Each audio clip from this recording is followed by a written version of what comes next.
ஒரு மனவேதனையோட அந்த ஆளுநர் ஆபீஸுக்கு முன்னுக்கு நான் தனியா வந்திருக்கேன். இவர்கள் வந்து A level ஃபெயில் பண்ணினவங்களுக்கு கொண்டாந்து வேலை கொடுக்குறாங்க. இங்க கொண்டாந்து இனி படிக்க இயலாது, மைண்ட்ல படிக்கவே இயலாது.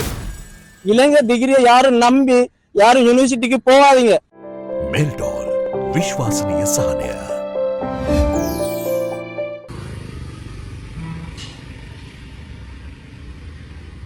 என்ன நடக்குது?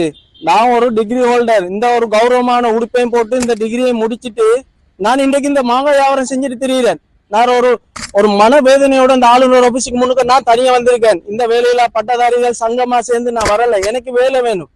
இந்த ஆசிரியர் தொண்டர் ஆசிரியர்கள் இவர்கள் வந்து A level ஃபெயில் பண்ணினவங்களுக்கு கொண்டாந்து வேலை கொடுக்குறாங்க. இங்க கொண்டாந்து இவ்வளவு காலமா டிகிரி முடிச்ச எங்களுக்கு இவ்வளவு காலமா எக்ஸாம் எழுதி ஃபெயில் பண்றதும் இப்படியே எங்களோட லைஃப் போயிட்டே இருக்கு.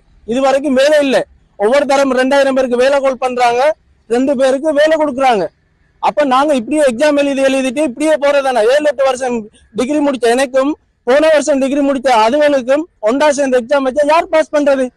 எங்களோட படிப்பு அந்த ஃபீல்டை விட்டு போயிட்டு இனி படிக்க இயலாது, மைண்ட்ல படிக்கவே இயலாது. எங்களுக்கு இன்னைக்கு வேலை வேணும் இல்லையா?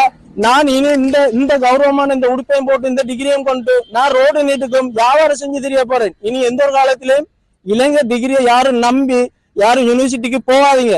இந்த ஆர்ட்ஸை படிச்சுட்டு இந்த வேலை இல்லாம நான் இந்த மாங்காய் வியாபாரம் செஞ்சு தெரியற மாதிரி தயவு செஞ்சு இதுக்கு பிறகு யாரும் யூனிவர்சிட்டி போக வேணாம். இந்த ஆர்ட்ஸ் கல்வியே தேவையில்லை.